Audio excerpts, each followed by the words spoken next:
Right.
Hi, James.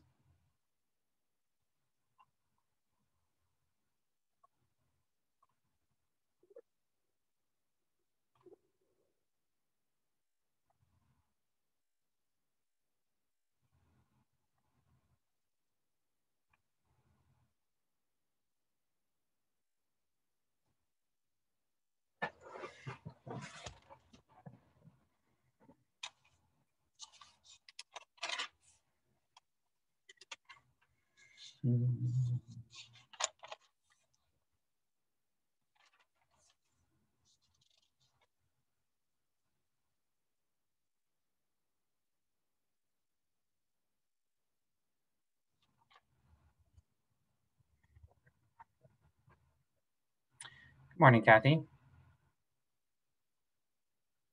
You are muted. Good morning. Good morning.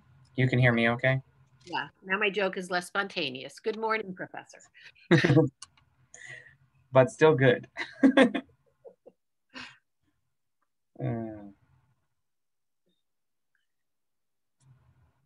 All right, well, I think we should give it a couple minutes to see if other people come, and we'll start, and we can always catch people up. Yep. Yeah, that's fine. I'm pretty sure Tim is joining. He's in the next office on the other side of that wall. And here's Lynn.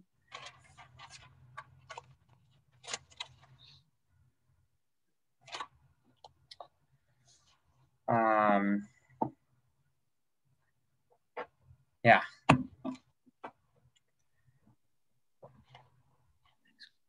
Sounds quiet at your house, or maybe you're at your office. I am at my office. It is quiet in here. Yeah, I came in because Jonah's having a really hard time sleeping. So sometimes I get animated when I teach classes. And the rise and fall of my voice just keeps waking him up. Got it. So here I am. My granddaughter's having the same issue of not sleeping well. Guess it's a baby thing. Who knew? Yeah. Yeah.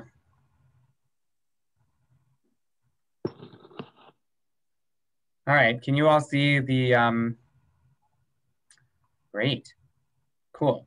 So I'm going to start in just a moment, but I wanted to start first of all by saying, well, thanks for spending some time with me on a Wednesday morning just to learn for our own learning's sake. And I hope that other people follow suit and also teach, because I am also eager to learn and not just to share. And as I mentioned in the email, I am recording this class, which I'm going to post to our synagogue's website in case there are like members of my synagogue or other people who would be interested in watching it. I didn't want to open it to anybody to come because I like the intimacy of this group. But I did want to remind people at the top that it might be watched by our people.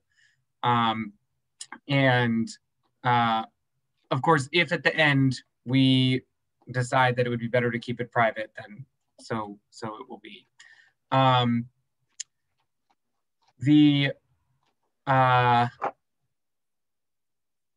This came about because Kathy and I were talking, and it felt like it would be worthwhile to have just a basic understanding of rabbinic literature and Talmud, and why I don't think that Judaism is really based on the Torah much. Not that it isn't central to our tradition, of course it is, and the reading of it is central, and its use in liturgy is central, but it isn't actually how we decide what the law is, and so that's what this is about. And I've called this session "The People of the Library." Most of you are muted, but if you have any questions at any time, just unmute and interrupt me. I didn't intend exactly for this to be a lecture. I sort of intended to be a collaborative exploration, but so do feel free to interrupt and ask. So I've called it "The People of the Library" because often the Jewish people get called the people of the book. And when people say the people of the book, they mean, of course, scripture, Torah, the Hebrew Bible, the Old Testament, whatever it gets called. But it's inaccurate in the sense that, first of all, I wouldn't say that we are the people of that book. There are many peoples of that book, and we're one of them. But also that in order to really understand Judaism, you can't just have one book. You have to have a whole vast library and at least knowledge, an indexed kind of knowledge of where you might go in the library to get certain answers. You don't have to know everything, but you at least have to know where to go to get the right answer. And then the subtitle is the thing that I shared earlier, which is an introduction to Talmudic literature and the mythic transmission of Jewish tradition for clergy of other faiths, and for anybody else who happens to be watching this recording. And here we are, Schenectady Clergy Against Hate, 17 March, and we'll go to the first slide. All right.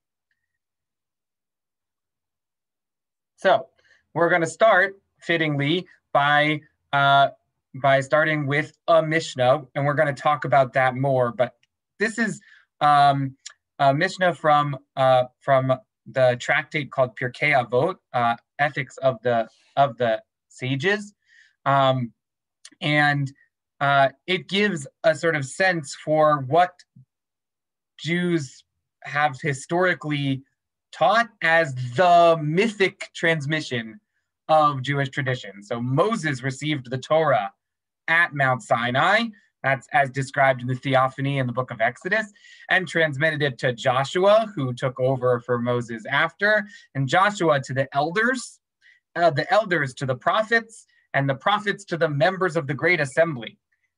They said three things: be patient in the administration of justice, raise many disciples, and make a fence around the Torah.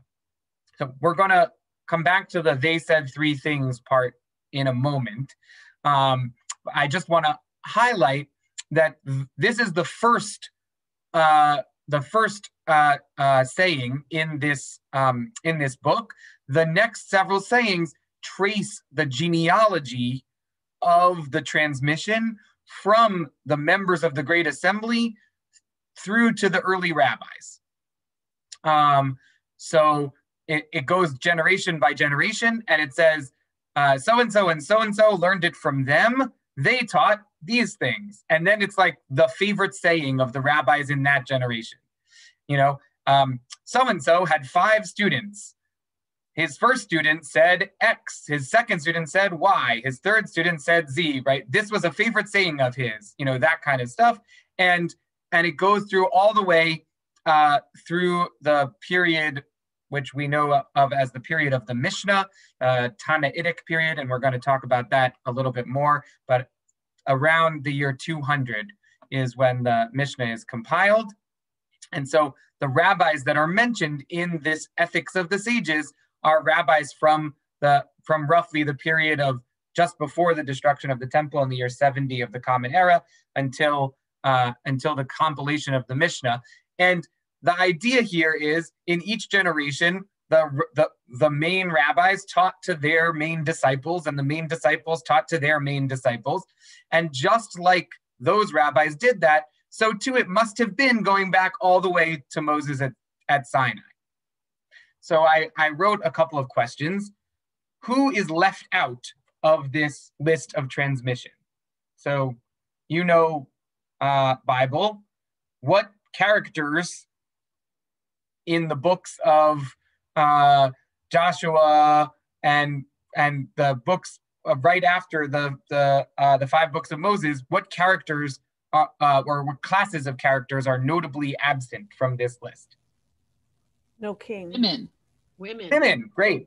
And kings. Yes. So I would actually, women, very, very important to point out, right? This is a chain of transmission that's very much male rabbi to male rabbi student, and Moses to Joshua, and there's a leadership very much that is dominated by men, and that's a huge challenge that modern Jews have with seeing themselves in the texts.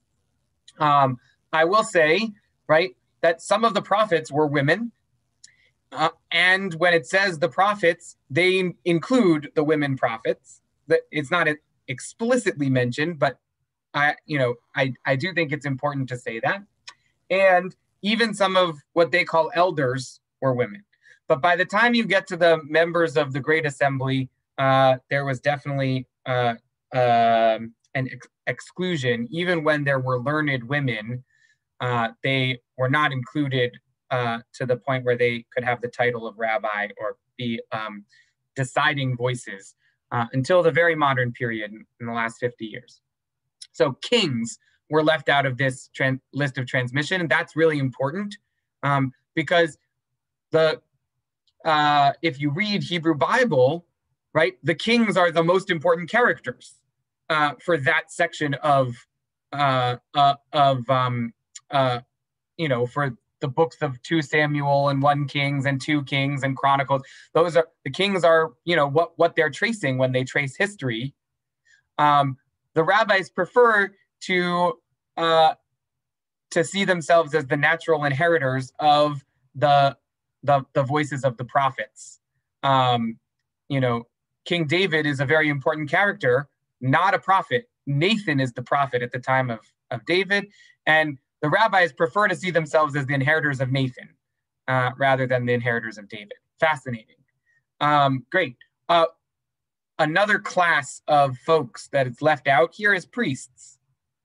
And so also in Hebrew Bible, there's the institution of the priesthood has a huge historical and theocratic political role in the development of Judaism, Jewish religion, certainly Israelite cult practices, and they are conspicuously left out. The rabbis do not see themselves as the inheritors of the priests.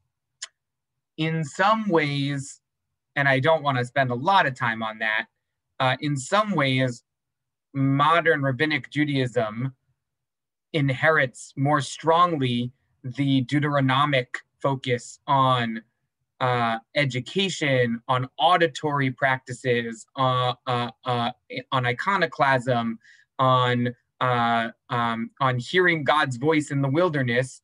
And modern Christianity picks up much more on the Levitical or priestly texts of sacrifice and holiness and sacrament, with the language, even the language of calling religious leaders priests, which Christianity did for a long time, and Catholicism it still does. There is a way in which that language comes more strongly from the Levitical tradition, which the rabbis really see themselves as the inheritors of some Deuteronomic sort of chain of transmission that skips over the priests in a lot of ways. Good. So the members of the Great Assembly are sort of rabbinic precursors, or you might say the precursors to the Sanhedrin. Sanhedrin is the rabbinic court that governed rabbinic law in the post-exilic period. The members of the Great Assembly is sort of the precursor to the Sanhedrin. The rabbis really understand okay, Ezra and Nehemiah, Ezra and Nehemiah at the end of the Hebrew scriptures as being the last members of the Great Assembly, and sort of that's the first members of the Great Assembly, sorry, and that's the transition from the biblical period to the rabbinic period is the members of the Great Assembly, sort of amorphous, not very clearly actually historical, really largely imagined group of people who carry that chain of tradition from the end of Hebrew Bible to the rabbinic period. And then we have this huge question: what is the Torah that Moshe received at Sinai? And we're going to be talking about that much more in the slides to come. So I just want to return quickly to they said three things.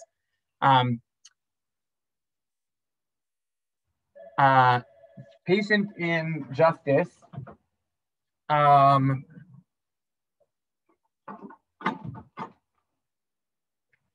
Patient in justice. It's interesting, right? The members of the Great Assembly were a judicial body. Judaism is very much sort of a judicial-based religion, where each rabbi is a judge and judges cases, and the law is decided through case law, through cases that arise from the people, and so from the very first, it's important to have to be clear and judicious in judgment. Raise many disciples, of course, because without teaching, there's no continuity to the next generation. And make a fence around the Torah. The idea of making a fence around the Torah is to protect the average person from sinning inadvertently. So a lot of laws in Judaism are set up so, okay, you can't eat grains on Passover, wheat, oats, barley, rye, and spelt, but you also can't eat things that look like the grains, like rice and corn and legumes and beans, lest you come to accidentally eat the grains, right? So we create a fence around the Torah. You're not allowed to hammer nails on Shabbat, but you're not even allowed to touch a hammer on Shabbat, because lest you come to hammer a nail. And so one of the strongest ideas in rabbinic Judaism is this idea of creating a fence around the Torah. So it's just really interesting that we start out very much at the beginning with these three concepts of justice, education, and protecting people from sin, right? That really speak to sort of fundamental principles or tenets of rabbinic Judaism. All right, thoughts, questions? The word Mishnah I would. itself means what? Yeah, Mishnah, we're going to get to that. Lynn, we'll come to that. Okay, great. Okay, Yeah. So, and I don't need like a direct answer, but maybe just to think about. Maybe you're already going to speak to this too, but for me, I would love to learn a little bit more about how a Jewish characterization of sin might be different from the way Christians think about it. It feels to me like it's more collective rather than necessarily just individual. Although I think that's a Christian interpretation too, but we need to recover that. But yeah. Yeah. Well, right. So I think, right, even here where it says make a fence around the Torah, the word sin was my word. Um, like, I think what this fence is doing is protecting from wrong action. And I think to start out with, wrong action is a fairly good rabbinic definition of sin. It's not the deepest definition, but wrong action, I think, is really what's going on. And that is different in a lot of ways from other possible ways to conceive of sin, because Judaism tends not to worry so much about wrong belief or wrong thought. It's wrong action that really is a sin. All right. And I'm sorry, is it wrong action as prescribed by the law? I mean, the law has Yes. said do this or don't do this. That's right. Wrong action as So prescribed. it's only those things. Yeah. Yeah. All right. So now we're going to learn some Talmud. Don't worry about what the Mishnah is, what the Talmud is. We're going to get to that farther on. What we're doing here in this text is we're trying to understand what is the Torah that Moses got at Sinai. Okay. So the sages taught there was an incident involving one Gentile who came before Shammai. So he came before this very famous proto-rabbi, not yet with the title rabbi. So we're talking about before the destruction of the temple, probably around the time of Jesus. Shammai, the Gentiles coming to Shammai specifically for the purpose of conversion. Okay, so the Gentile said to Shammai, how many Torahs do you have? Like, how many Torahs do you have? Shammai responded, 2, the written Torah and the oral Torah. The Gentile said to him, with regard to the written Torah, I believe you. Okay, I understand that. I can see the text written down. But with regard to the oral Torah, I don't believe you. You could be telling me anything. Convert me to Judaism on the condition that you will teach me only the written Torah. Now, just a pause here. There are non-rabbinic Judaisms, such as the Samaritan sect and the Karaite sect, that reject the oral Torah. What characterizes rabbinic Judaism as rabbinic Judaism is that the written Torah and the oral Torah are both considered authoritative. So this potential convert, is saying, okay, I'm totally on board with the 5 books of Moses, okay, but all of this other stuff that you're telling me to do, that's fences around the Torah, that's the oral tradition, right? All of that stuff, I reject that. I reject the premise that is authoritative. So Shammai says, well, if you reject that, you're out. I cannot teach you, right? Shammai scolded him and casted him out with a reprimand. How dare you come to me and ask for conversion if you don't accept both Torahs? That's the whole premise of rabbinic Judaism. We accept both Torahs. Get out of here. You're wasting my time. The same Gentile came before Hillel, who converted him and immediately began teaching him Torah. On the first day, he showed him the letters of the alphabet, and he said to him, Aleph, Bet, Gimel, Daled. The next day, he reversed the order of the letters and told him that an Aleph is a Taf, and so on. The convert said to him, but yesterday you didn't tell me that. Yesterday you told me that an Aleph was an Aleph and a Bet was a Bet. Now you're telling me that an Aleph is a Taf, right? Hillel said to him, okay, you trusted me about the names of the letters and what the letters sound like, but you won't trust me on all of rabbinic tradition? It's the same. You have to have some trust in your teachers to be able to learn anything. And you have to understand that the written Torah comes with an oral tradition about how to understand it, and that is just as authoritative. Right? Well, that I paraphrased. Hillel said, "Didn't you rely on me yesterday? Therefore, you should also rely on me with regard to the matter of the oral Torah, and you should also accept the interpretations that it contains."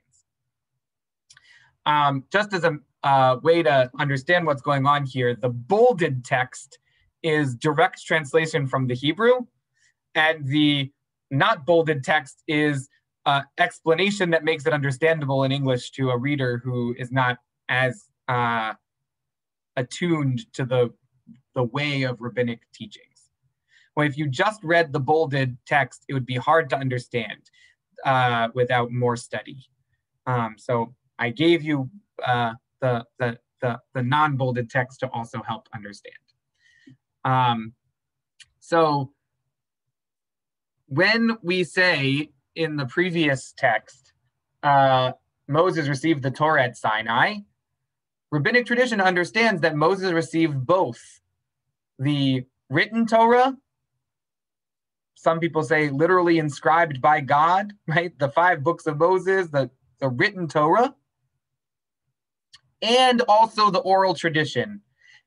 Some people go so far as to say that every interpretation that will ever be understood about the Torah was given at that moment of revelation at Sinai.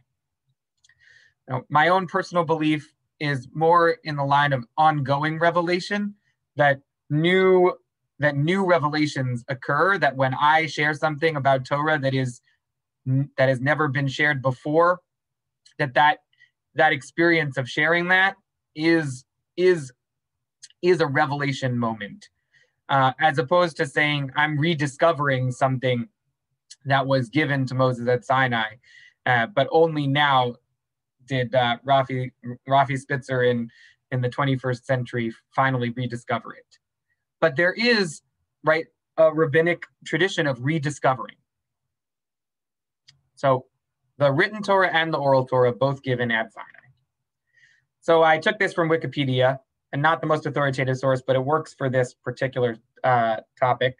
According to Rabbinic Judaism, the oral Torah, or conversational Torah, and we're going to talk about that a little more, which is Torah Shebal Peh, literally the Torah that is on the mouth, are the laws, statutes, and legal interpretations that were not recorded in the 5 books of Moses, but are nonetheless considered authoritative. Jewish code of conduct encompasses rituals, worship practices, God, human, and interpersonal relationships, dietary laws, Sabbath and festival observance, marital relations, agriculture practices, civil claims and damages. We're going to talk about all of that. The oral Torah was passed down in an unbroken chain from generation to generation. That's what the Mishnah that we read at the very beginning. That's that idea of the unbroken chain. And there's a belief that at least portions of this were transmitted from God to Moses on Mount Sinai. Orthodox Jews still believe that. That's a fundamental tenet of faith in Orthodox Judaism. Not all branches of Rabbinic Judaism accept the literal Sinaitic provenance of the oral Torah. Conservative and Reform Jews tend not to believe that literally, instead understanding it as the product of a historical process of continuing interpretation, and I would say even stronger, continuing revelation, because to me, it's not just interpretation. Tim points out that, in the chat that Donna says, that reminds me of the Presbyterian affirmation that the preaching of the word of God is the word of God. Right, exactly, exactly. That's the sort of idea of ongoing revelation. Little scary to be the mouthpiece for God at times, which I totally regret. I totally get. There is that. So Tim points out that there's a way in which everything is subservient to Scripture. I think in Judaism that's not always the case. Sometimes the oral tradition actually contains an undoing or a redoing or a limiting of Scripture that is that profoundly changes what Scripture would mean. And so, I think that, so I think we have, yeah, we have that too. I mean, through research and discovery and teaching, certainly scriptures, certain passages are understood better, or their understanding, our understanding of them changes over time. So there is that, but ultimately, when we preach the word, if I preach something that is directly counter to what, I don't know, Jesus taught, then what Jesus taught directly is taking as more authoritative than truth. Yeah, more authoritative than what I'm saying. Right.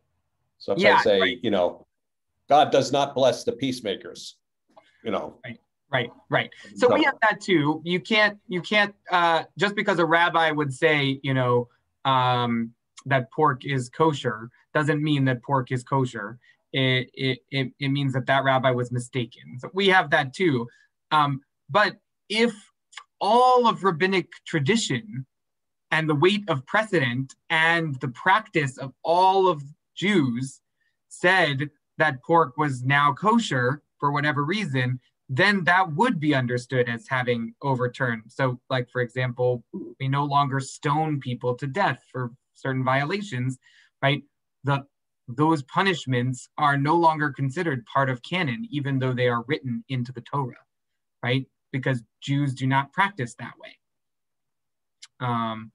And so, you could say, oh, the Torah says that you should stone a Sabbath breaker. That's authoritative. But actually, the fact that rabbinic Jews do not do that is more authoritative than the Torah. All right. That's interesting. Yeah. I was just saying, because we get hung up on that in between conservative and more progressive Christians on issues such as homosexuality. They'll point to certain verses in Leviticus, but and say, well, all scripture is inspired, therefore it still is valid, but they're not counting other passages. I mean, it's a Christian fight. Yeah, it's not just a Christian fight. I think we have that one too. I have a professor at seminary, Professor Ben Summer, who suggested that you never know what's authoritative until 500 years have passed and you see what Jews have actually done. So, right, we've just started ordaining women in the last 5 decades, right?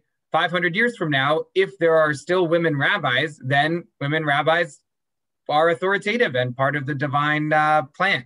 If 500 years from now, the practicing Jews exclude women from the pulpit, then rabbinic Judaism has understood that as not being God's plan. I think part of why he was saying that is, goes back to that idea of raise many disciples. If you want your version of Judaism to continue into the future, got to make sure to practice and to teach your version of Judaism to many folks. We have a demographic challenge that some of the more right-wing versions of Judaism are producing more children. And so who knows what it will look like in 500 years. Most of us don't need to worry about that, as I don't expect to live that long. But I do believe that, very strongly in making sure that what I think my interpretation of Judaism, that does last at least to the next generation. So Wikipedia says, not all branches of rabbinic Judaism except blah, blah, blah. You can read what it says here. I asked this question, is this true only of not all branches of rabbinic Judaism, or did earlier sages also understand it this way? And hopefully we'll get back to that question. All right. So following on. Okay. So now we're going to talk about what the Mishnah is. So the word Mishnah literally means teaching, or repetition. And it means repetition in part because this was oral. And in the time that the Mishnah was compiled, it was actually compiled through the use of memorizers who memorized the whole Mishnah and who would sit around in the rabbinic study houses. And when the rabbis wanted a particular passage, they would ask the memorizers to recite the passage. So the Mishnah is divided into 6 books, and each book is called an order. And so the first order is the order of seeds, which deals with agriculture. And that's commandments pertaining to the plants of the land, such as the laws of prohibited mixtures, the laws of the sabbatical year, the fruit prohibited in the first years of the tree's production, the heave offerings, the tithes, and other laws of agricultural gifts. All of this agricultural stuff comes in the first order of the Mishnah. Then we have the second order deals with festivals, appointed times, Shabbat, festivals, their varying laws, that which is prohibited, desirable, and permitted, those laws and commandments that are properly associated with each of those holidays. That's the next section. Then section, the order of women, which deals with conjugal relations and laws pertaining between men and women, marriage, divorce, levirate marriage, betrothals, all of that sort of stuff goes into that one. Then there's the the order of damages, which does civil and criminal law. And then the law of Kodashim, the order of Kodashim, holy things, which is about sacrifices, and Taharot, purities, which deals with purifications. And you'll notice that fully a third of the Mishnah, the last 2 orders, deal with temple practices and cultic worship that are not relevant even in the time that the Mishnah was compiled, because the temple had already been destroyed. But there's a strong understanding in rabbinic Judaism that you should still teach and learn those things so that when the temple is rebuilt, we'll be ready for it. And also because there is valuable lessons to learn even from stuff that isn't practiced. And there are even people who go so far as to say that the highest order of Torah study is to study something for its own sake. But how can you study the laws of Passover for their own sake? No, if you're studying the laws of Passover, you're studying them because you want to use them practically. Now, I would say that is also for its own sake, but there is a way of understanding where that's actually not for its own sake, that the only way to study Torah for its own sake is to study Torah that you're not ever going to practice. That has no practical ramification at all. And so, right, so we still have passages that deal with those issues. All right. I think I've now turned my ringer off. I just have to remember to turn it back on.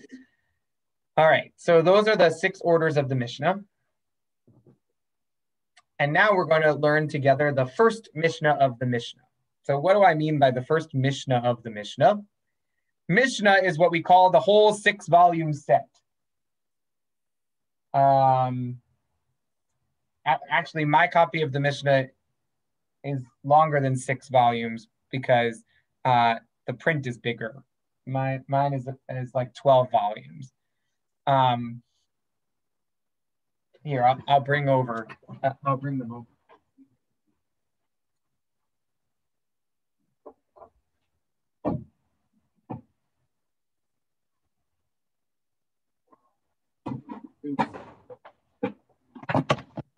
I dropped a few of them on my way. Anyway, so this goes to my whole thing about the people of the library. So So my set of the Mishnah is 13 volumes, but it's 6 orders. I can turn off my, let's see, video.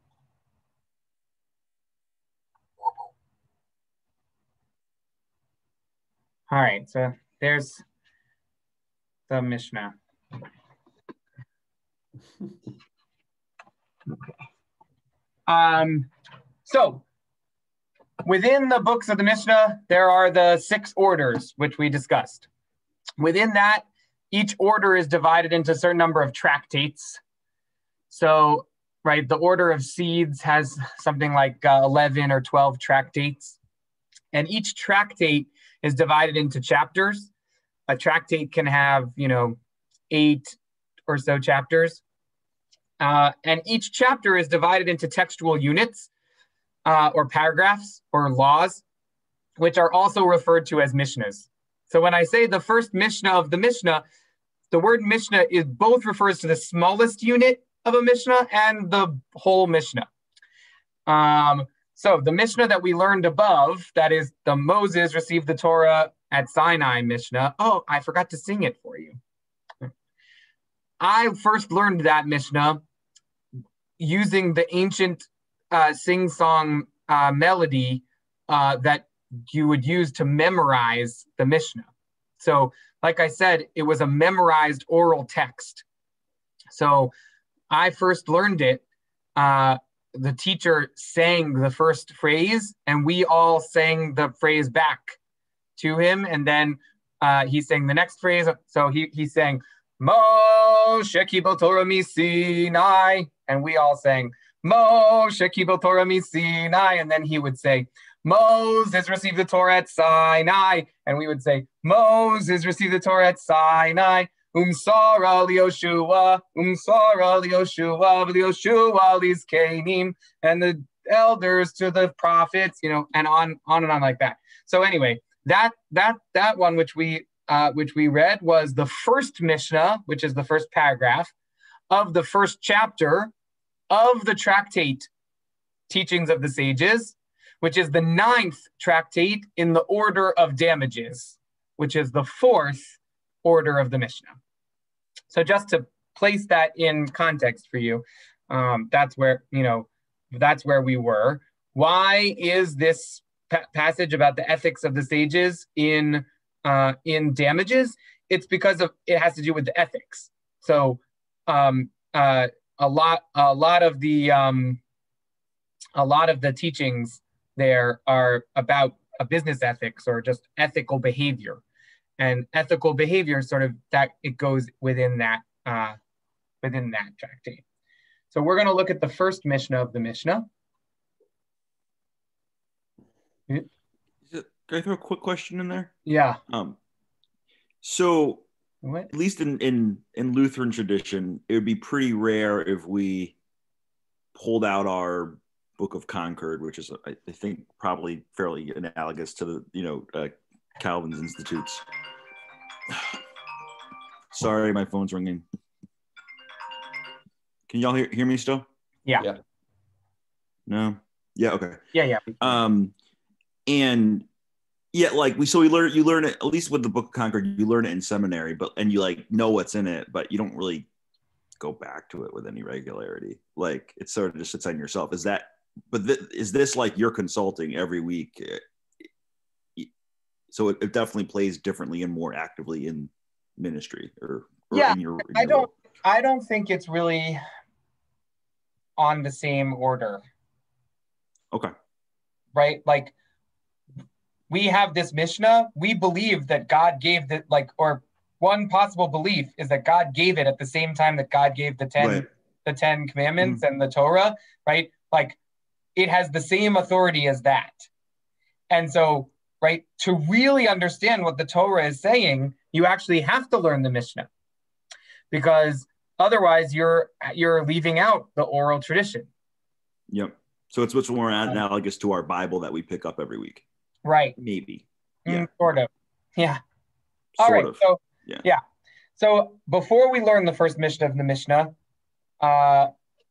this is our first historical slide. We're going to have 4 of them.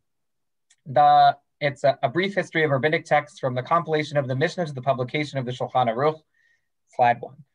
So this covers the period that we call the Tannaitic period, from the year 70 of the Common Era to the year 200 of the Common Era, and the rabbis who taught from the destruction of the temple through the compilation of the Mishnah were called Tannaim, and they mostly lived in the land of Israel. The Mishnah is a casebook of rabbinic law. Around the year 200, Rabbi Yehuda Nasi selected and organized the statements of halacha, of Jewish law, of the Tannaim, of the sages of that period, and organized them into 6 orders of the Mishnah, which we just talked about. Then, in addition to that, in the Tannaitic period, there's also something called the Tosefta, which literally means appendix, and it's a supplementary collection of material from the same time period, organized in the same way as the Mishnah, but which, for various editorial reasons, Rabbi Judah the Prince, Yehuda Nasi, left out of the Mishnah. And the Tosefta is longer than the Mishnah. There is more of this material that was left out than that was brought in. And then there's also several books of Midrash Halacha, which refers both to the process of deriving law from the Torah and also refers to the books that preserve those kinds of interpretations. So an example of a Midrash Halacha might be, it says in Deuteronomy that you should say these words when you're lying down and when you're getting up. A Midrash Halacha would say, that means morning and evening, says one rabbi. Or another interpretation, it means literally when you stand and when you sit, right? So that would be an interpretation that's drawn directly from the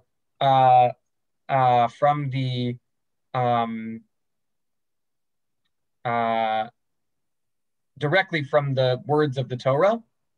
And that's different from the Mishnah. The Mishnah tends not to have any direct quotes from the Torah basically at all.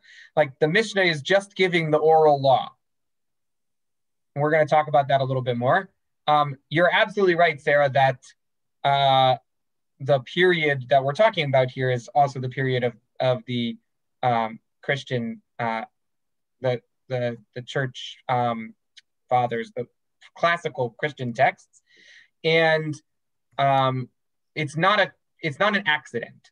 That is to say, the destruction of the temple was cataclysmic for the region, for everybody who thought of themselves as being in the orbit of Israelite cultic tradition.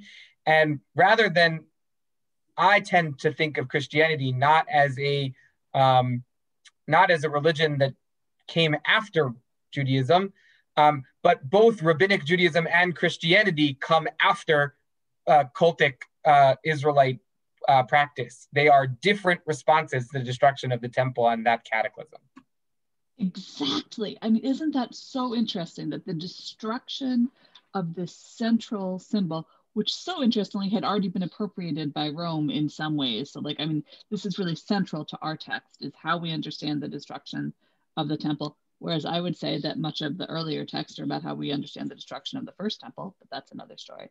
But that we shoot off of this route in how we make sense of this destruction, and that our life-giving faith traditions emerge out of how to understand death and destruction.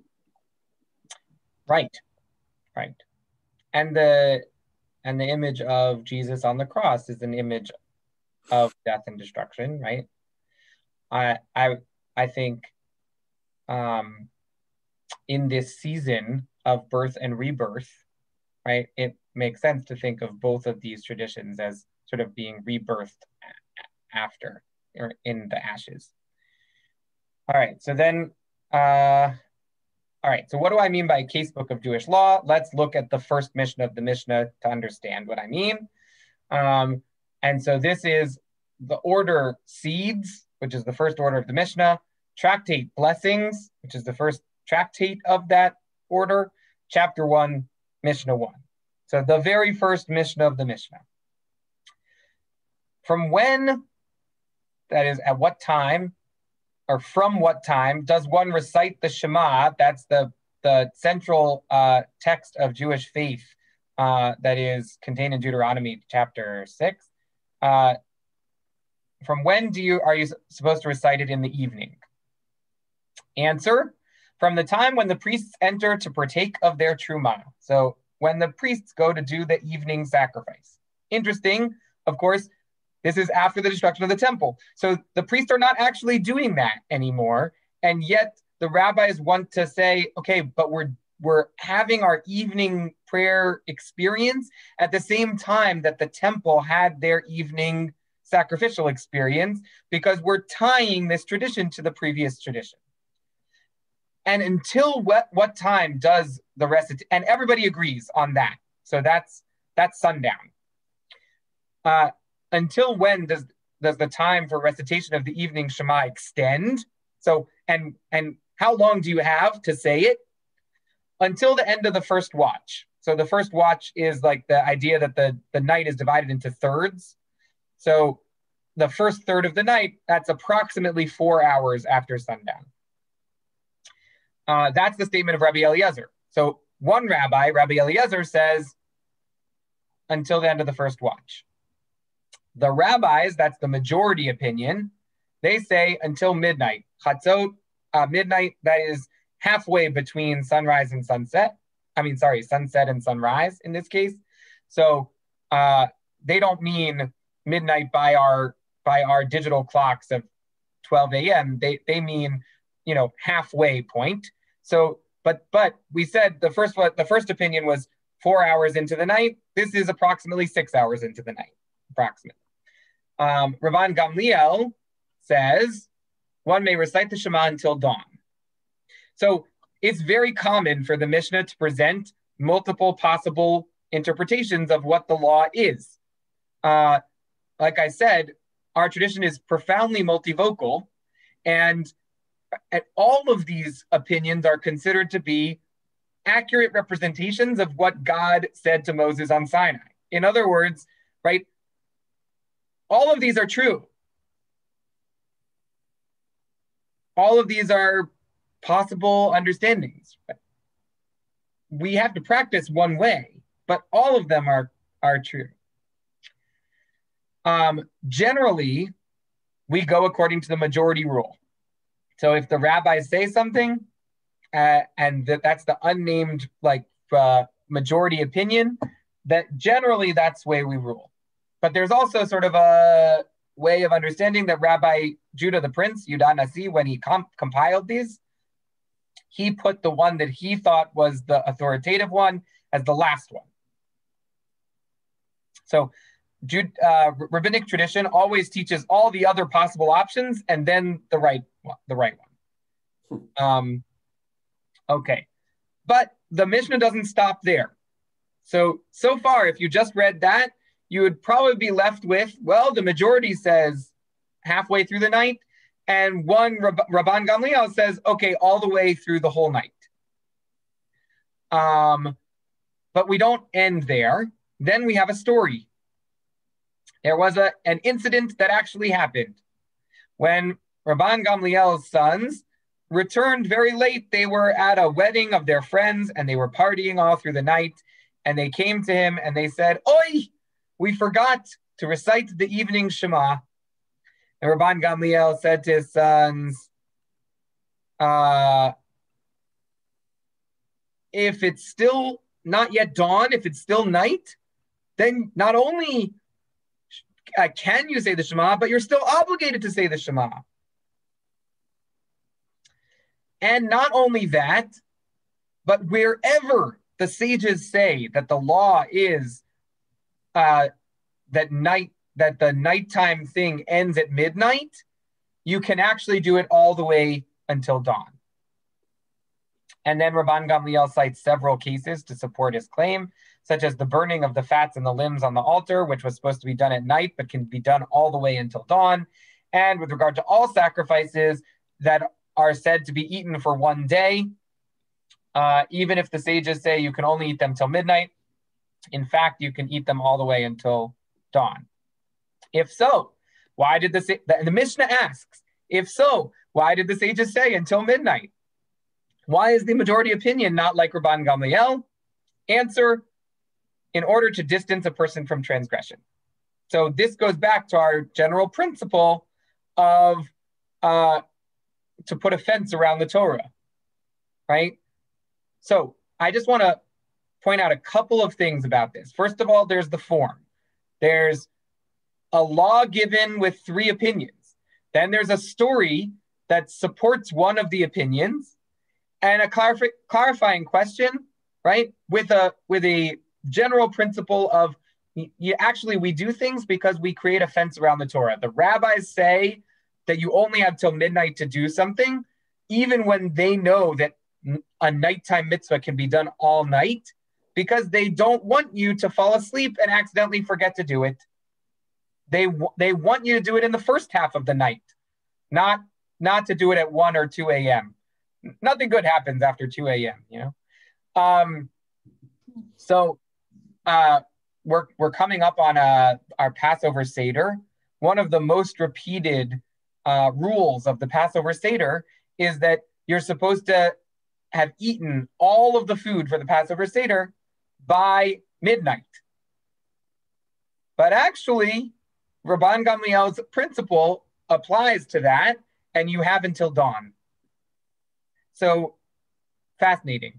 So that's the first thing. The second thing is, right here, it sets up 2 classes of people. There's the class of people that know this Mishnah, and there's the class of people that don't. General Jews who don't know this Mishnah, such as Rabban Gamliel's sons before the story, general Jews who aren't learned, they are going to be told that the law is to do it by midnight. But Jews who have attained a certain level of learning, they understand the concept of the fence around the Torah, and they know that the law is actually all night. But this is the first Mishnah of the Mishnah.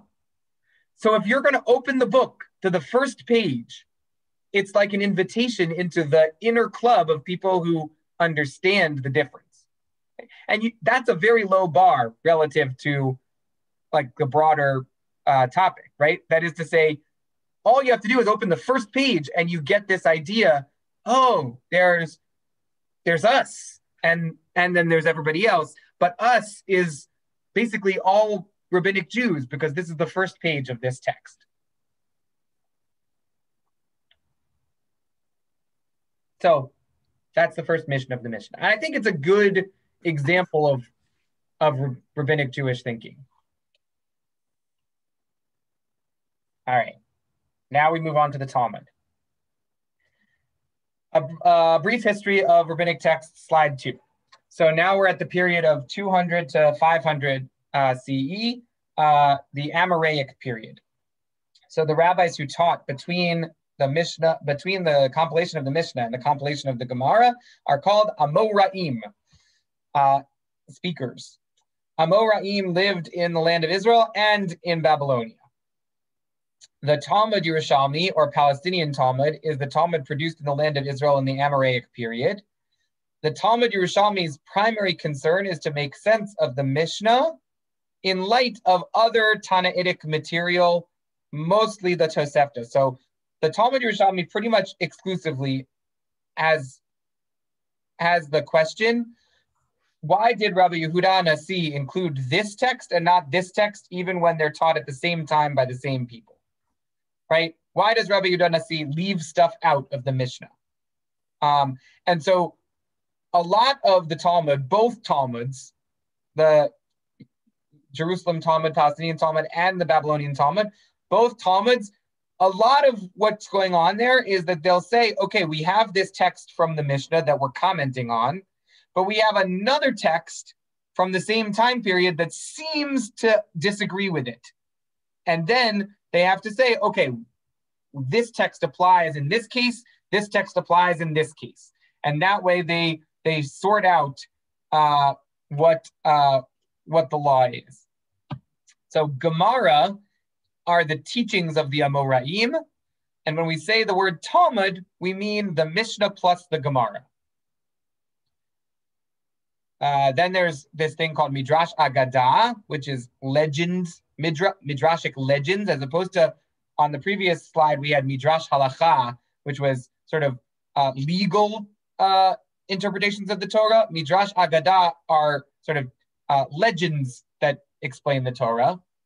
An example of a Midrash Agadah is why is it that God came to Abraham at age 70 to ask him to go you forth, right? There's a very famous teaching that Abraham looked at nature and discerned from the natural world the existence of God.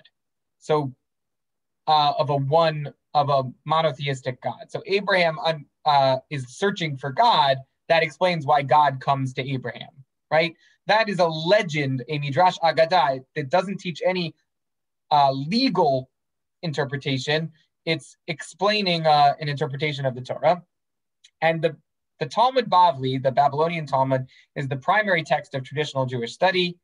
The Talmud tries to make sense of the various legal theories of the Tanaim, the earlier sages, and tries to connect their legal statements to interpretations of the Torah. So it's interesting. The Mishnah tends to just say what the law is without tying it to the Torah. But the Talmud's, one of the Talmud's projects is to tie back some of these laws of the Mishnah to the Torah. Like from what scriptural basis is such and such a law? The Talmud was edited over many years, and the latest layer of the Talmud was probably finished in the 6th or 7th century. I have brought for show and tell. This is a single volume of the Talmud. You can see it's like 2 inches thick, and every page very, very small print. All right, and we're going to talk more about the Talmud. This is one of 26 volumes of this size, and that's just the Aramaic only version.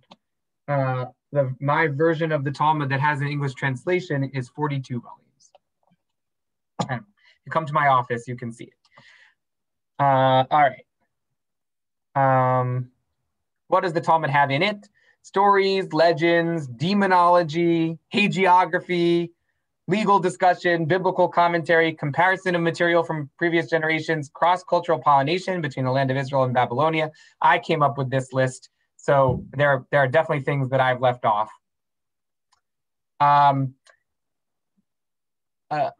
typical part of the Talmud might say, Rabbi X said A, Rabbi Y said B. What was Rabbi X's reasoning? Perhaps logic, perhaps textual interpretation. What was Rabbi Y's reasoning? Perhaps logic, perhaps textual interpretation.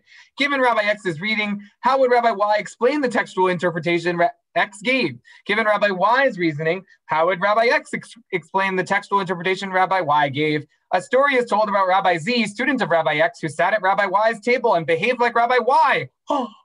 Is this because Z holds that Y is correct over his own teacher, or was it out of respect? That's the kind of like way that the Talmud thinks. Notice that in that sort of imaginary chunk of Talmud that I just wrote up, it doesn't say what the law is. It just says X said this, Y said that. Very seldom does the Talmud just come out and say what the law is, because the Talmud sees the process of interpreting the law, like 40 reasons why this is pure and 40 reasons why this is impure, as part of the process of understanding God's will. The process is the message, right? Multiplicity of interpretation is a better, according to Rabbinic Judaism, is a better understanding of God's will than if we just told you what the law is. All right. What does the Talmud look like? Well, I showed you mine. So here is a picture of the first page of the Talmud. Let's see. Can you see it? I don't think so. Let me change what I'm sharing.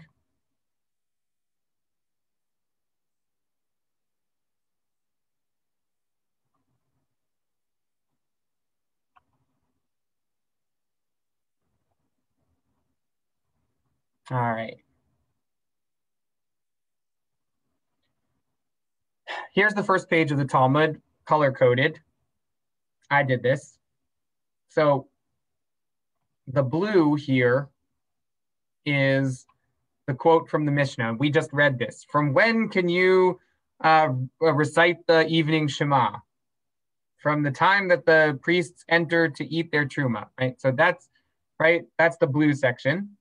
The green section is the Gemara. That's the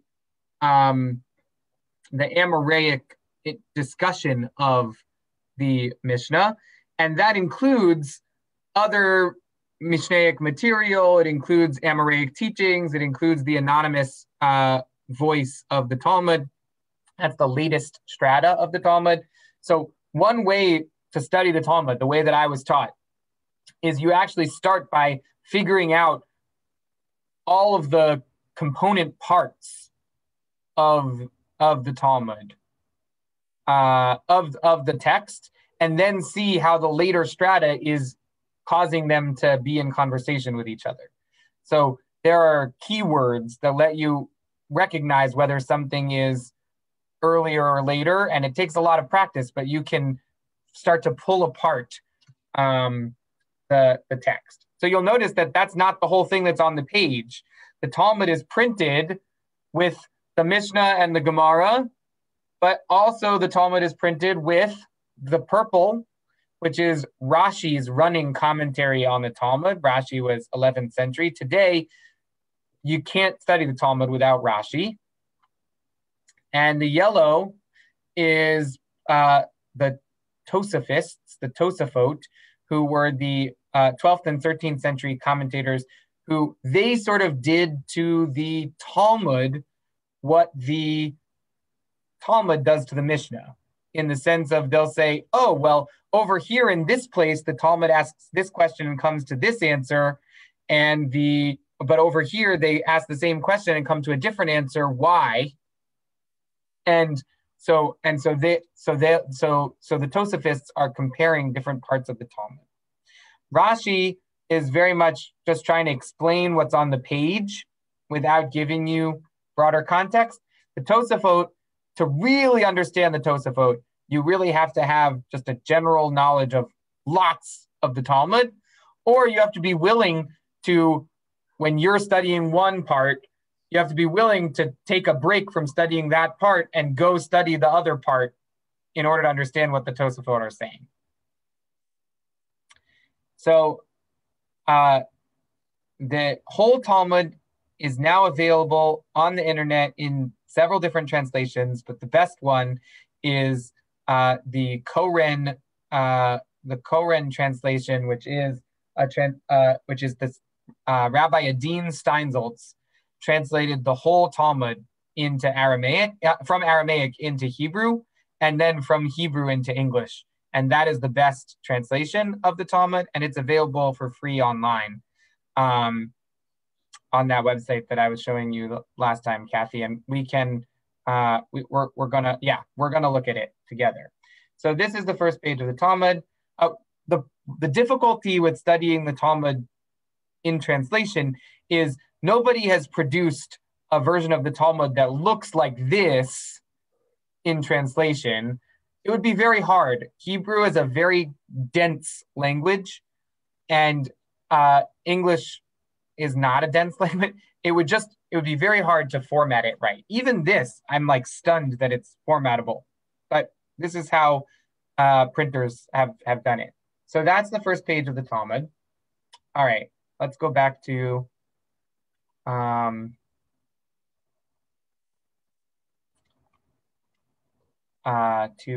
slideshow. So note that the Talmud starts on the second page. There's always an antecedent in Jewish tradition, and always a conversation that had already begun. Always you're starting in the middle. We never have a book that starts on page 1, except for maybe Genesis 1:1. Bereshit.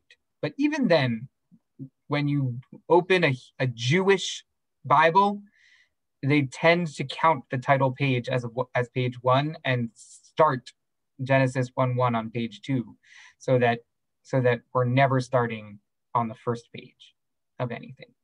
The first page of the Talmud is labeled 2. Note that the Talmud is written in Aramaic, not in Hebrew. So I also know Aramaic. One of the things that you learn in rabbinical school is that all of the years you spent learning Hebrew is not enough. You also have to learn Aramaic. And when I study the Talmud, I study with like a stack of dictionaries, or the English translation. Note that the Talmud is always printed with commentary on the page, so that the conversation is continual and cross-generational, right? So Rashi is in the 11th century, but Rashi is interacting with rabbis of the 2nd, 3rd, 4th centuries, and you are reading Rashi in the 11th century and the rabbis of the 2nd century, and you're part of that conversation. So this can be intimidating, and there's a high bar to entry, or there had been before English translation was readily available within the last decade. I see it as profoundly invitational. Each of us is empowered or even obligated to join in and participate in conversational Torah. And each of our contributions expands the words of the living God, is literally revelatory. So I said that earlier, but it bears repeating. Here's a picture of the set of Talmud, traditional 26 volumes, mine's 42 volumes. All right, we're gonna go a little quicker because I wanna get to some study. Some more about Rashi. So Rashi lived in France, wrote a writing commentary on the Talmud and the Torah.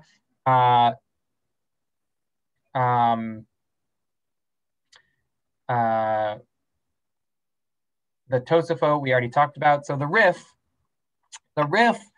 well, Isaac Alfazi, he lived in Algeria, and he was frustrated by this whole thing of Rabbi X says this, Rabbi Y says this. He was like, come on, just tell me the law.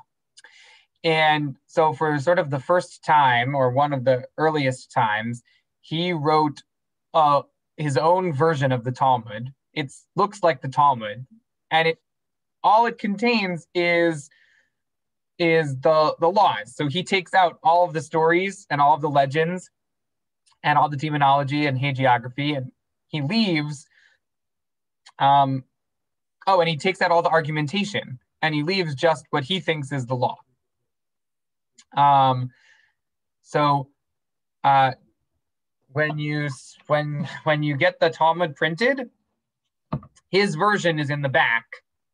So you can always read, if you're wondering what the law ends up being, if that's part of why you want to study the Talmud. So one way to study it is to go into the back of the book and find the page where he's dealing with that issue and see what he thinks is the law. So that doesn't necessarily become the law, but it's a good start for figuring it out. Then there's Maimonides, who lived in Spain and North Africa, and he thought that his way of thinking was more systematic than the Mishnah. So the Mishnah was compiled in the year 200, and until Maimonides, pretty much everything in Judaism was organized according to either according to the Torah or according to the Mishnah in terms of its organizational structure. Maimonides was like, no, my organizational structure is better. So he divides Judaism into 14 categories instead of 6. And he writes a book that he calls, arrogantly, The Second Torah. And he writes in the introduction, there have been no teachers from Moses to Moses. His name was Moses Maimonides. He thought he was just as good as Moses that he was providing a service to the Jewish people as great as Moses at Sinai. And he writes a code, an actual code of Jewish law that is still very significant.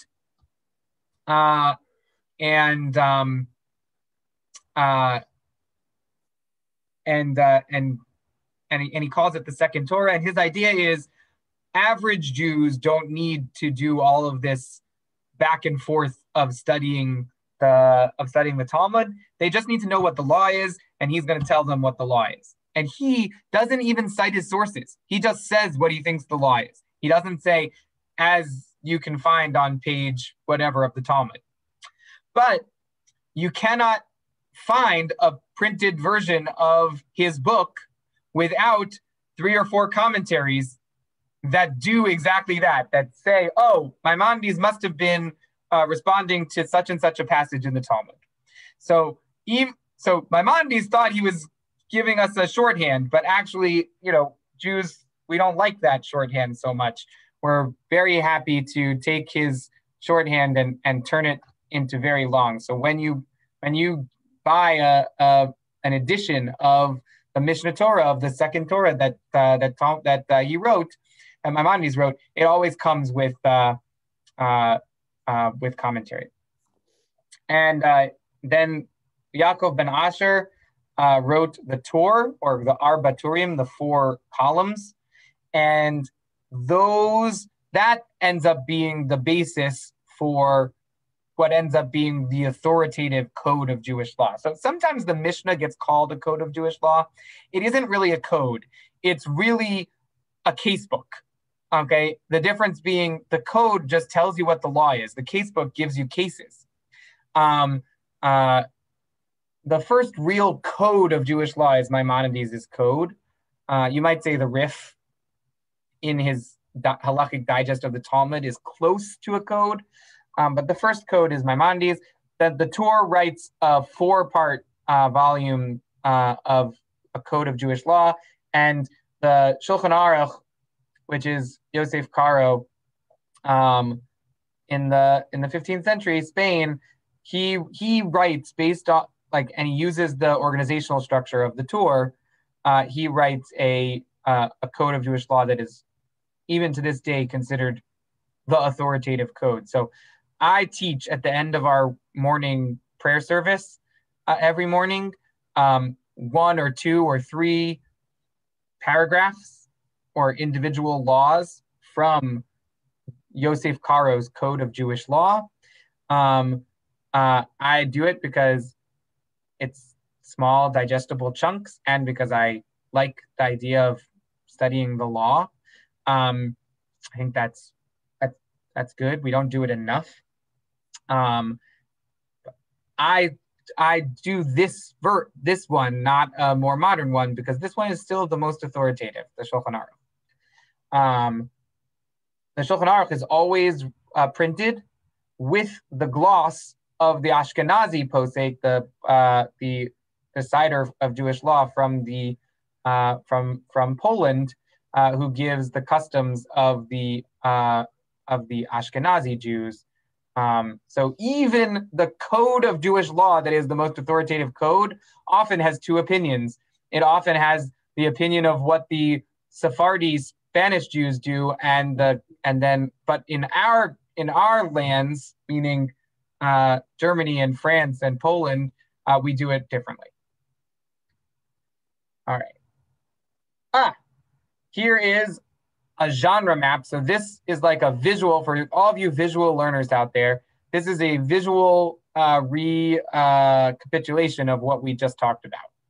So there's an amorphous idea of halacha at the top middle. I don't know if you can see my pointer, but there's at the top it says Torah Sheba'al Peh, conversational Torah, Torah Shebichtav, written Torah, and in between there's like this amorphous thing that's called halacha, Jewish law, right? That comes from revelation. It comes from some kind of amorphous understanding, right? Halacha, some of it comes from the written Torah, and it gets put into the Mishnah, the Tosefta, and the Midrash Halacha, and there you can see the names of some of the books of Midrash Halacha. Those get compiled into the Talmud Yerushalmi. They get compiled into Talmud Bavli. You can see from the written Torah, you also get what's called here Parshanut HaMikra, which is exegesis, specifically written on the Torah. You have Midrash Agadah, which we talked about, the various legends connected to the Torah. And all of that comes down into all of these codes and responsa literature and all of these other books. So back to the people of the library, you know.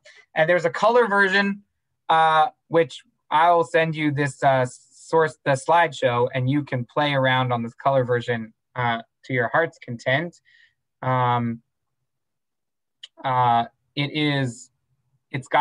It's really cool. It's got like, when you scroll over something, it'll give you more information about it. And you can use that. All right, oops. So now we're going to study a passage that complicates this whole story, and it's a passage from the Talmud. And it's a story of Moses in Rabbi Akiva's classroom. So Rabbi Akiva is the second generation after the destruction of the temple. So around the year 100 to 120 or so of the Common Era. And Moses, of course, we're talking about Moses who is standing at Sinai. So here's the story, and we're going to do the story slowly and explicate as we go.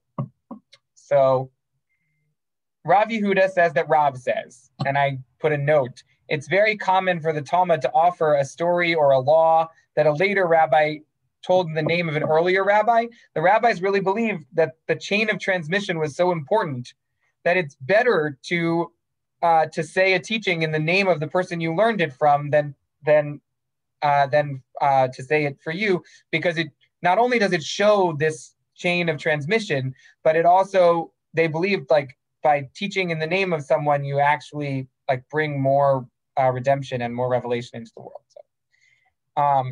So almost always, you know, you get that so and so said in the name of so and so.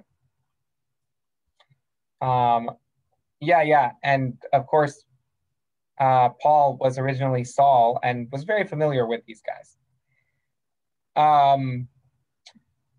All right, Rav Yehuda said that Rav said, when Moses ascended on high, meaning to receive the Torah from God, he found the Holy Blessed One sitting and drawing crowns on the letters of the Torah. Moses said before God, Ribono shel olam, Master of the universe, what is preventing you from giving the Torah without these crowns? God said to him, there is a man who is destined to be born after several generations, and Akiva ben Yosef is his name. He is destined to derive from each and every thorn of these crowns mounds upon mounds of halachot, of Jewish law. So why is God like decorating the Torah?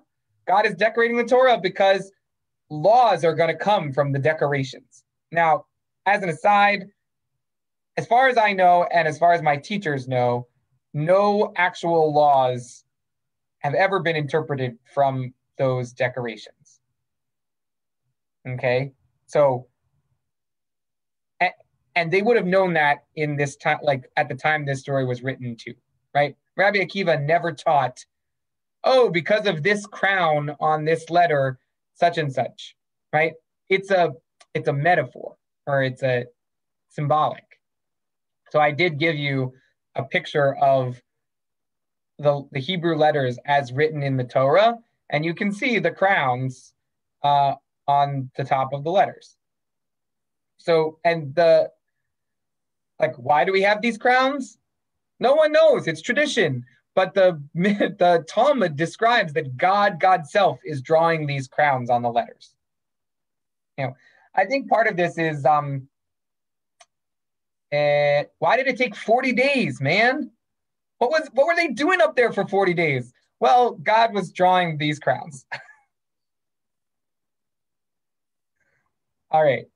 So Moses said before God, Master of the universe, show this man, Akiva ben Yosef, to me. God said to him, turn around, return behind you. So Moses turns around and is transported into Rabbi Akiva's classroom. Moses went and sat at the end of the 8th row in Rabbi Akiva's study hall and did not understand what they were saying. And Moses' strength waned. So he's sitting there like very upset that he doesn't know what's going on. And I put a note. The 7th row of the classroom was where the very beginners sat, the 7th row. Saying that Moses sat in the 8th row was a way of saying that he wasn't even as good as the beginners in the class. So he really didn't understand what was going on. It's not just that Moses was a fly on the wall at the back of the classroom, but also that Moses didn't know the content of what Rabbi Akiva was teaching. So I want to pause here. But he didn't study, right? He just got it. Yeah. So he had never studied. Right. So I think that's a beautiful insight, right? That how we get knowledge is, right, how Moses got knowledge is different from how we get knowledge, right? Moses, it just came to him, he received it, but he didn't have to do the hard work of learning. So the hard work is part of what gives understanding. Maybe Moses got the knowledge, but he didn't have understanding. But that's great. Thinking back to this idea of whether it's only the conservative and reform movements as opposed to the modern Orthodox, the contemporary Orthodox movements that have this idea that not all of the Torah was given at Sinai, right? Like we read at the beginning, this idea that from Wikipedia, that it's a tenet of Orthodox Judaism that the whole oral Torah was given to Moses at Sinai at the same time as the written Torah. So this story is an ancient story from the time of the Talmud, from the 5th or 6th century. And the person who's telling this story clearly has an idea that Moses would have been confused by the way the Torah developed in the 1,000 years between Moses and Rabbi Akiva. And it's still just as authoritative. Yeah, that's after it. That development. That's it. Yes. Even though we know that it actually wasn't given at Mount Sinai, we still think of it as if it was. And I don't think that that's a new thing. I don't think that's like a conservative Jewish thing. I actually think like this story from the Talmud really suggests that the rabbis were aware that what they were doing was innovative and different.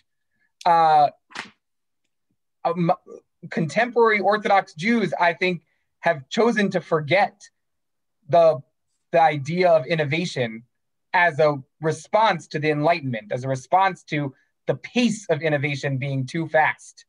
They say, oh, innovation is going too fast. It's a slippery slope. Innovation never happened and never will happen, right? They closed the door to innovation. But if you go back into the sources, our rabbis, they knew innovation. Like they understood that the tradition changes. Like this story says Moses was confused in the back of Rabbi Akiva's classroom. It's not like he was like, oh yeah, Rabbi Akiva is teaching my Torah. He didn't know what was going on. Okay. When Rabbi Akiva arrived at the discussion of one matter, his students said to him, my teacher, from where do you derive this? In other words, where in the Torah does it say that?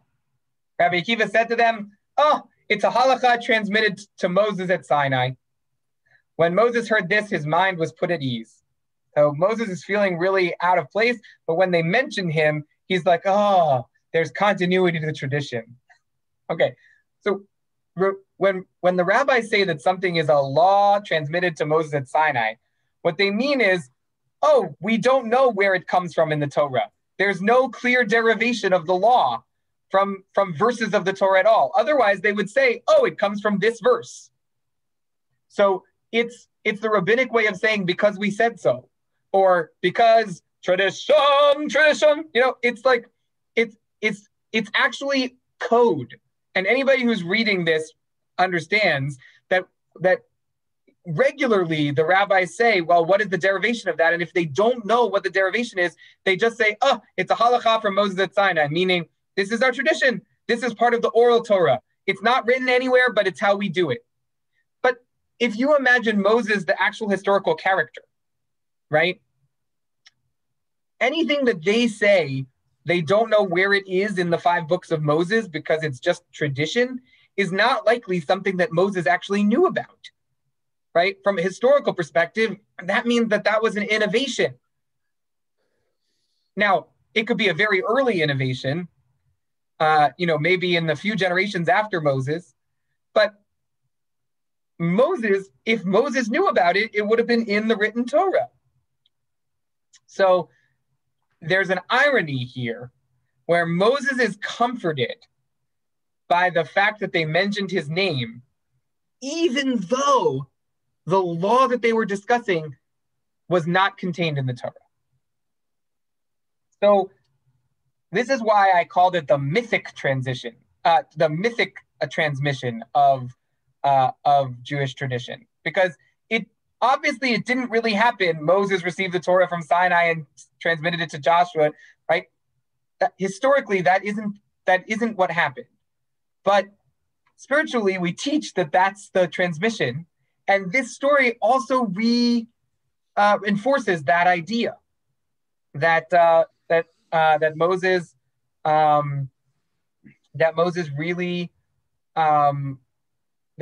Moses was really put at ease by this. All right. Moses turned back around and was back on Mount Sinai in his own time period. And there was God still writing these crowns. And he said to God, Ribono Shel Olam, Master of the universe, you have a man as great as Akiva ben Yosef, and you chose to give the Torah through me? There's a sense of humility here, right? Moses realizes that he's starting something that is bigger than him. Yeah, I think you're absolutely right, Kathy, right? Like Moses feels comforted by being remembered, being mentioned. That is to say, by mentioning Moses at times when we don't know where the tradition come from, we reinforce that it comes from Sinai, that it's ancient, that it's part of this chain of transmission. As Dustin pointed out, that it's equally authoritative, even though we don't have a verse to prove it. And I already said this note, which is, I think that my understanding of Jewish tradition is very much consistent with a Talmudic approach to rabbinic literature, even if contemporary Orthodox Jews would disagree. I think they're the ones who have changed. Right. Okay, so it's 90 minutes. I did bring one more text. It's a really great text, but I think we're gonna not do it because I think it would take longer than a half an hour, and we have other things that we all need to do.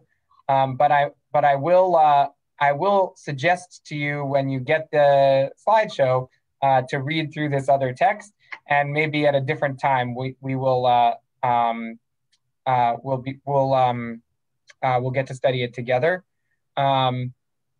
The other text that I chose was a text about the rabbinic awareness of rabbinic authority, and the way in which they understood that they were in fact deliberately changing verses from the Torah. So the text that we're not studying, right in the middle of it, there's a quote from the Torah where in context it says, do not follow after the majority to do a bad thing. And the rabbis literally just take the words follow after the majority and use that as their basis for the rabbinic tradition of majority rules in the halachic process. So it says, do not follow after the majority to do the wrong thing. And the rabbis say, follow after the majority, that's the rule. So I believe that they totally understood that they were completely misunderstanding the text, that they were completely taking the text out of context, and that they did that intentionally in this story, which is about their own power to interpret, in order to underscore the point that the rabbis are the authority, not the Torah.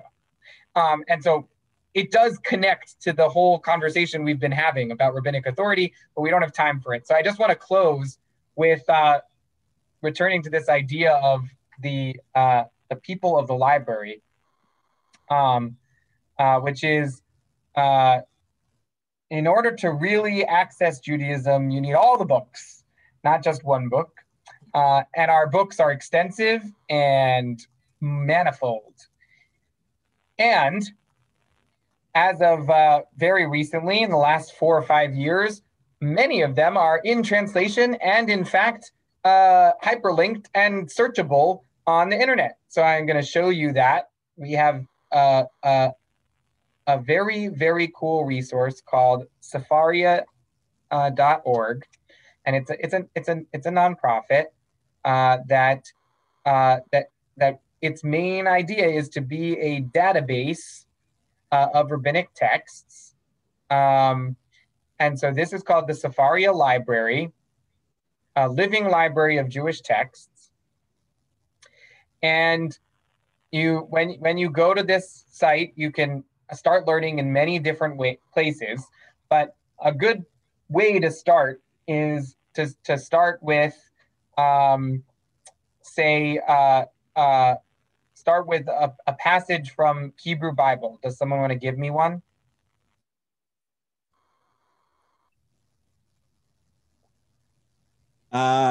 What's the thing in Deuteronomy about when I was going to suggest like a one that you never know what to do with. Like what? Where's the she bears when they attack the people is that Deuteronomy? No, that's in. Where is that one? That's in Samuel. Let's do that. I'm not sure what the chapter and verse of that. Oh, okay. 5 books.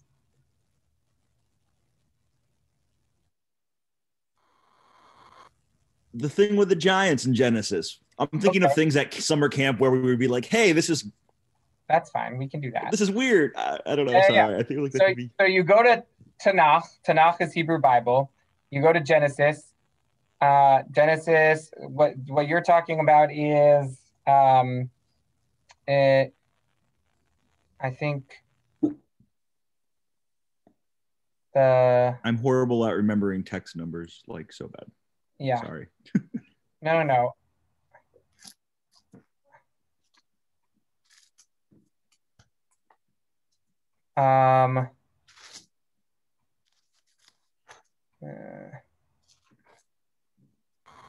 No, it must be earlier than that.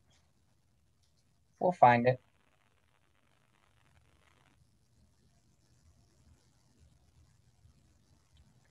All right, here it is. Chapter. Yay. All right, so one thing that's cool about this is,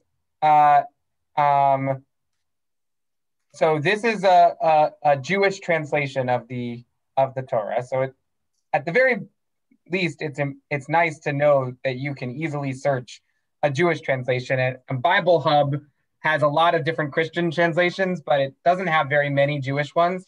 But here you can find a Jewish one. Now, it's not my favorite Jewish translation, but it works. So I showed Kathy, but you can, when you press any particular verse, so here, chapter 6, verse 1, on the right, it pops up all of these resources. So you can look at when that verse was quoted in the Talmud. You can see when that verse is quoted in the Midrash. You can see when that verse, all of the commentaries that are on that verse. Anything that has an EN next to it is translated.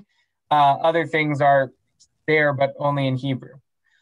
Every word in the Torah, if you double click on the word, it will give you the 3-letter root of that word and what the translation is. So that's a dictionary.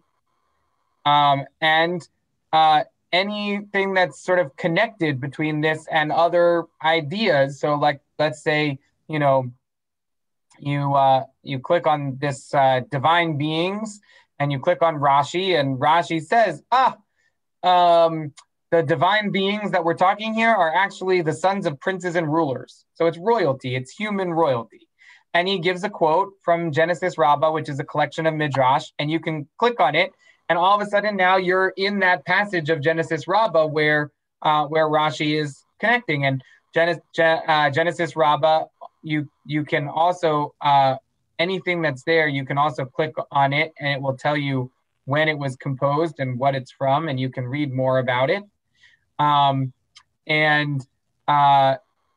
you can read through the translation of it, and anything that it connects to, you can also like just keep hyperlinking and connecting and making all of these associations and connections. So Safaria has basically my whole library. I mean, not everything, but a lot of stuff, all available, much of it in English translation, all accessible.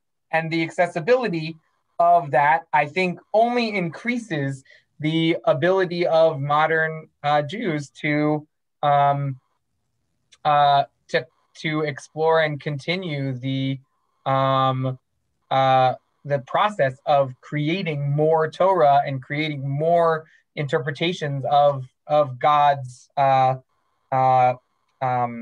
will in the world.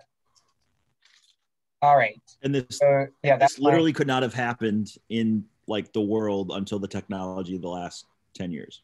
Well, that's true. And right, yeah.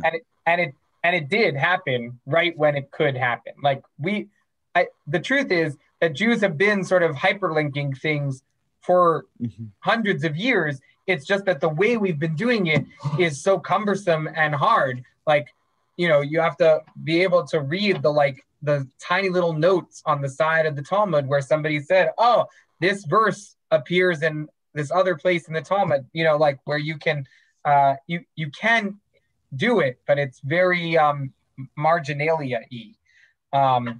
Now it's all, poof. It was totally a huge project to do it, and also like so important for ongoing rabbinic tradition. And I have a page on Safaria, and whenever I create a teaching, a sermon that relies heavily on texts, I've started putting my stuff up there so that then that it will also be linked.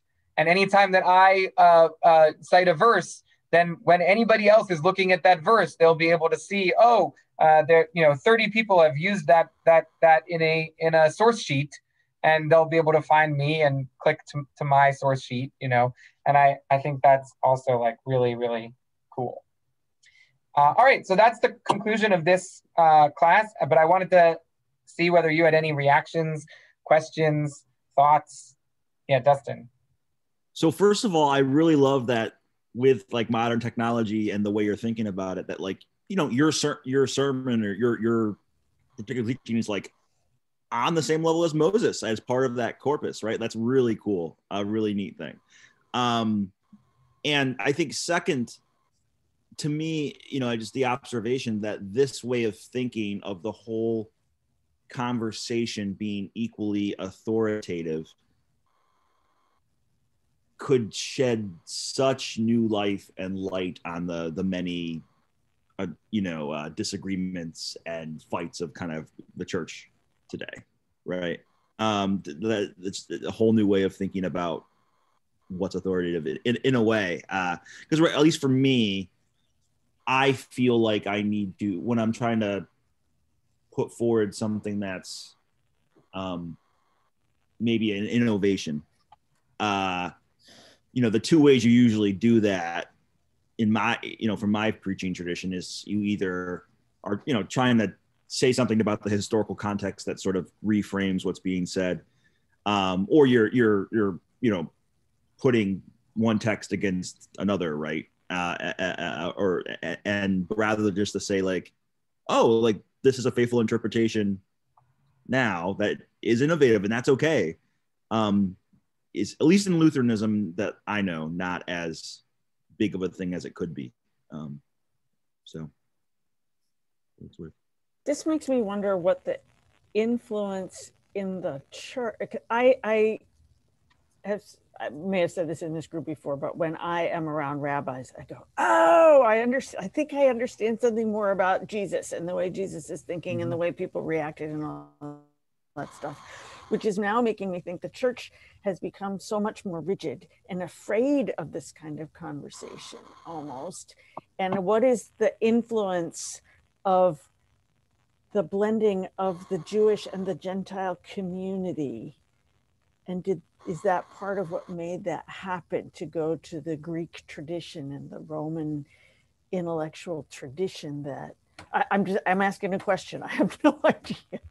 Yeah, but there's definitely there was something. a divergence because Jesus himself is so much, it seems to me, in this tradition that you describe. You can actually find like quotations of Shammai and quotations of Hillel and quotations of Jesus, and you could do a version of the Mishnah that says, and Rabbi Jesus says, like it just like, I mean, he wouldn't have used the title rabbi because his time period was like Hillel and Shammai didn't use the title rabbi, but you can see where in many cases Jesus's sayings are actually literally like a third opinion in like that's charting a middle ground between the ideas of Hillel and the ideas of Shammai, and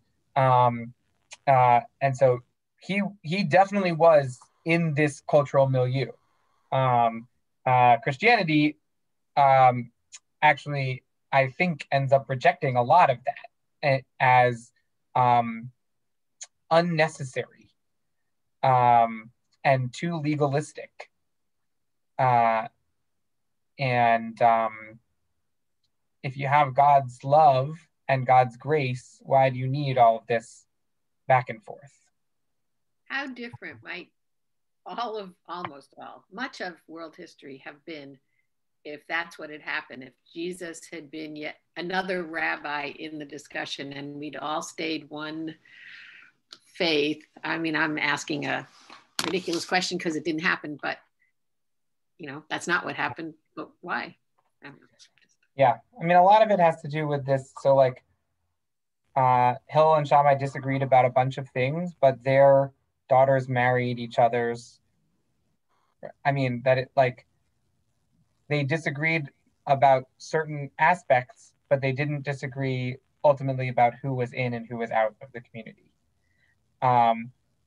Once Paul suggests that you don't have to be a practicing Jew to be a believer in Christianity, then it's easier to be like, oh, all of these people are out. But even through the Talmudic period, there were people who were sort of practicing in both worlds. And the Talmud actually discusses some discomfort with, somebody who is following some teachings of Jesus, but also following some practices of Judaism, and what to do with that kind of a person. So there was an intermediate period where the cross-pollination was much, much deeper than we tend to give it credit for.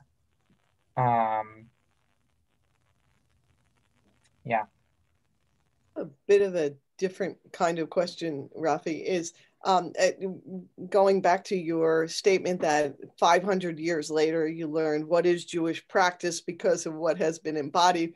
And all the time that you've been talking about Hillel and Shammai, I've been thinking about how many Hillel societies there are on college campuses.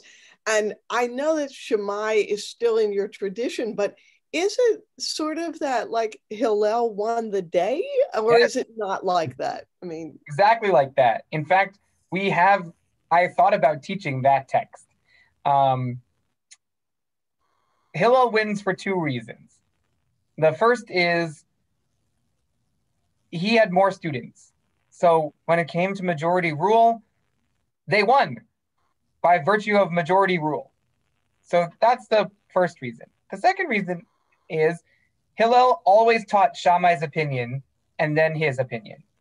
and Shammai only taught Shammai's opinion. And so we, the descendants of the rabbinic tradition, we are the spiritual descendants of Hillel, even when we think that Shammai's interpretation of Jewish law was tighter or more and a more accurate read of the text. This actually connects to the teaching that we didn't do, where in the middle of that story, a voice from heaven, God, appears in the Beit Midrash and says, "Why are you disagreeing with my student, with my child, Rabbi Eliezer? The law is like him in every case." God says, the law is like Rabbi Eliezer in every case. And Rabbi Eliezer was one of the main students of Shammai. And the rabbis turned to the voice of God that showed up in their study house. And they said to God, "The Torah is not in heaven."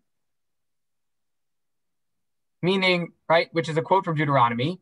In the Deuteronomy context, it means the Torah is not too far away from you. It's not in heaven that you should say, "I can't go and get it." It's not across the sea Right. that you should say, "Let someone else go across the sea." It's in your heart and your mind to do it, right? But what they interpreted that line to mean is, God, you have no authority over the interpretation of the Torah anymore, right? This is a piece of art that you're the artist. You revealed the Torah to us. Now we get to say what it means. You gave it away. You gave it away. Yeah, You you gave can't, it away. yeah, It's it's not not yours. in heaven anymore. You cannot say, "Oh, the law is like Rabbi Eliezer in every case." That's not your job, God. Get out of the Beit Midrash. So literally, that's a story in the Talmud. They understood that what they were doing sometimes wasn't the real law or the truest form of God's law, right? They understood that God preferred, in some cases, Shammai's law, but the majority rule. And so sometimes Shammai loses. And today, we don't have any Shammai houses. Yeah. All right. Ad Khan, until here, thank you so much for joining me for this. Thank learning. you. Thank you. Thank you, So Rafi. awesome. Thank you So much fun. Rafi. I hope that you learned a little and got something out of it. Absolutely. And This was I hope that amazing. we can continue the conversation. Sarah, while I have you, would you be willing again to serve as a person to whom we sell the chametz of our whole community? I would be so honored. I right. loved doing that. Great. I'll be in touch. It's like coming up next week. We got to do it. I Great. sort of running late on my doing that. One can only be on top of so many things at once. That's Right. my theory. All right. Okay. This was such a Thank gift you, to us. Rafi. Thank you, Rafi. So Yeah, much fun. Thank you, Rafi. Bye, everybody. Bye.